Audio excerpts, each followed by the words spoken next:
voters, better citizens. It's what led to the gas chambers. When will your friends realize that the more things change, the more progressives stay the same? It was the progressive movement that did experiments on people with Roosevelt. It was the progressive movement with Roosevelt and Wilson that rounded people up for their own safety, for their own good. You know, America, this is the choice, and it is the choice this is the oldest choice to man. You can't do it, you can do it. That's what you're voting for this weekend. You cannot do it, you can do it. It's the oldest battle, the fight between your inherent right to make your own decisions and the right for someone else to make the decisions for you. It goes back to the beginning. Go back to Moses and the burning bush. Moses is standing there, the bush is burning, and Bush says, "Go to Pharaoh." And he's like, "Me? I'm slow in speech." "Yeah." "Wait a minute. You're not missing a gene, are you?"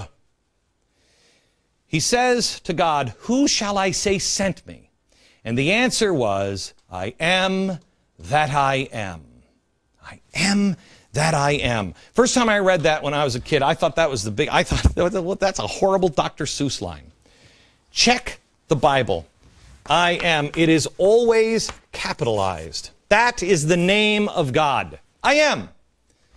I want this segment to haunt you this week. I want you to answer that. I am what? Fill in the blank.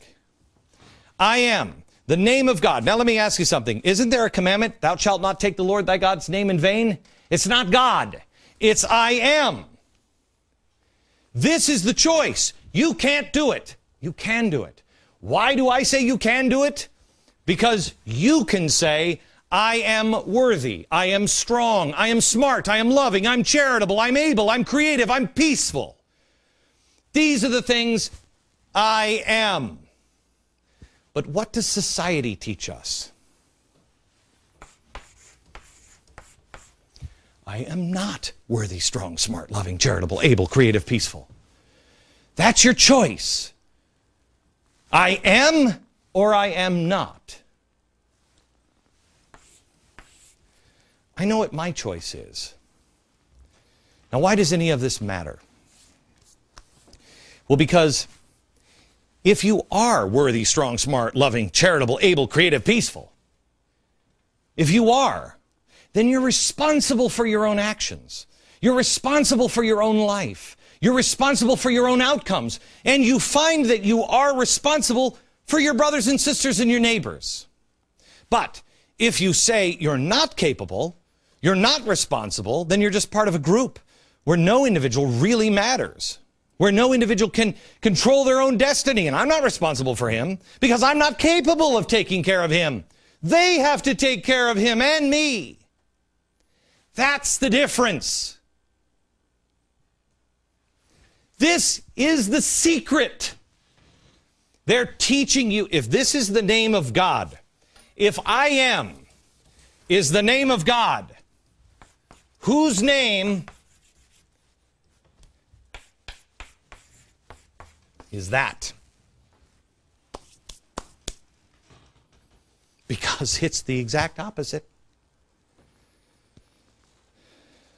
In 2008, we put a man in the White House that we knew nothing about because we were inspired, apparently, by this message.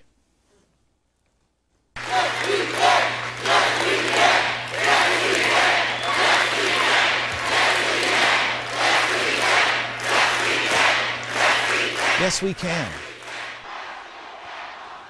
That was the winning slogan in 2008. Yes, we can. But that is not a winning slogan for the Republic. It's not a winning slogan for people. We need to disconnect from the collective that says, I am not capable. My neighbors are not these things. And connect with the American spirit that built this country. It's not the collective. It is a group of individuals that say, yes, I can. I can do it. I can achieve it. I can build it. I can help that person in need because I am worthy and strong and smart and charitable and able and peaceful. When you take your responsibility, when you pick it up for what's happening in your own life, then you will experience true freedom, and we will deserve a republic. The realization that you do not have to depend on someone else is the most liberating moment you will ever have in your whole life. America will only continue to be the greatest country in the world if we all resolve that I am. If we resolve and remember and believe, I am. And then the winning slogan in 2012 will be, yes, I can.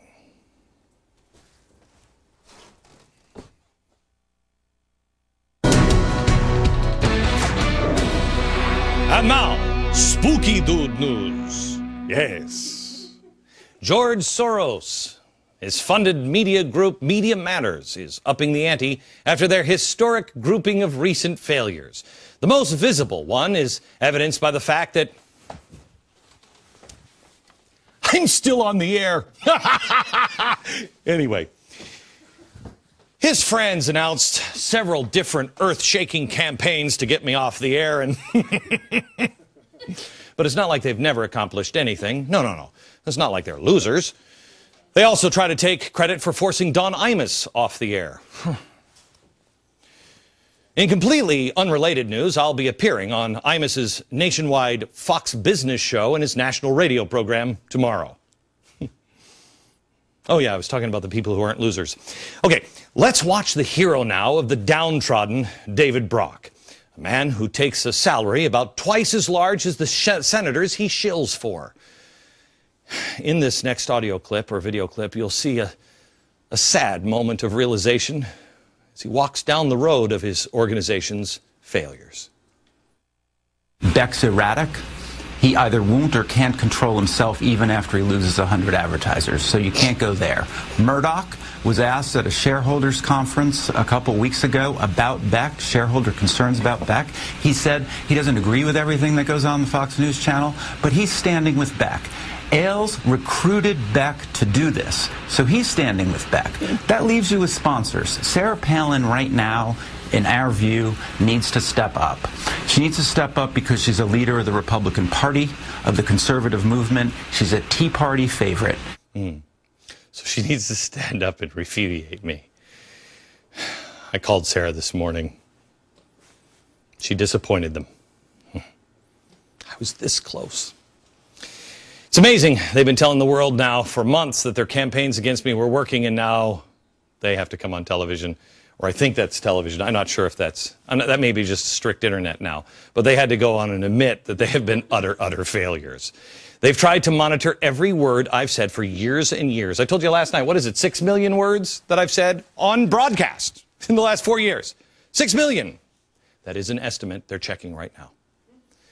They've done everything they can to shut me up. That didn't work. They tried to shake down my sponsors to shut me up. That didn't work. They tried to take some of my sponsors and make them testify in front of Congress. That didn't work. They tried to whine to my boss to shut me up. That didn't work. They tried to whine to my boss's boss. That didn't work. They certainly failed in the marketplace as Fox News destroys the network he was being interviewed on. But now they're left to try to whine to Sarah Palin and plead to her because they respect her so much. The question is, why is it so important? Why is it so important to George Soros? Gee, I wonder. I've got news for you. This isn't about shutting me up. It goes back to the last segment and what progressives think of you. You're stupid, you're gullible, you're racist, you're hate-filled. They have to stop me from talking because you can't be trusted with you. Their life's work is wrapped up in making sure that you don't hear my point of view or a conservative point of view or any, George, shall we tell them? Any point of view, because it has been decided. The global order will happen and you'll be left in the dust. I mean, it's a sad and pathetic existence, but that's the way they are. The First Amendment guarantees our right to free speech. And while that's a divinely inspired gift to us, that's a problem for progressives. So they will devote their entire lives to try to find a way around the Constitution to shut people like you and me up. Anything goes. Remember, Saul Alinsky once said, "The ends justify the means," in a book dedicated to Lucifer. I want you to know, and I mean this sincerely, I have never called for a liberal to be pulled off the air.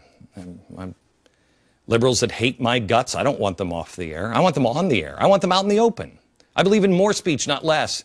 Say what they believe without any fear of losing their jobs from the marketplace. Why? Because I believe in the American people. The American people can decide for themselves. Man, we screw it up. Well, sometimes we are dummies. Sometimes we are.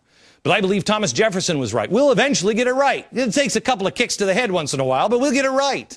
I truly believe that when presented with a choice, just like Dr. Martin Luther King, when presented with a choice, Americans will eventually choose correctly. Might take them a little time. We might have to go through hell to get there, but I have faith in Americans. I don't think we're all dumb dogs. I leave those kinds of thoughts to people that, well, cash checks from George Soros. They claim I want violence. You know better than that. Violence would destroy us. This would be the French Revolution, not the American Revolution. And don't be fooled by it like Thomas Jefferson and Thomas Paine were. We are not the people that the Americans were. We are more the French now. It is completely unacceptable, and I've been clear on that over and over and over again. I don't think anybody has been more clear on nonviolence in public television, on a public face, more than me since maybe the 1960s. You have to be clear as well. Tough times are coming, and everybody is going to lose their heads. But you know what? I firmly believe with everything in me, this audience, we have about 30 million people in our footprint every single month. This audience will be the peacemakers, and blessed are the peacemakers.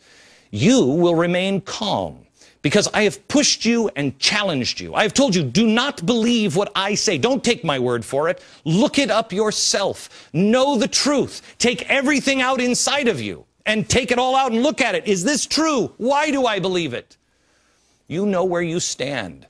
You will be mentally and physically prepared for any trouble, and that way you will be a shelter for others. Blessed are the peacemakers. I've been telling these knuckleheads on the other side for a while, we're not racist. We're not violent. We just are not silent anymore.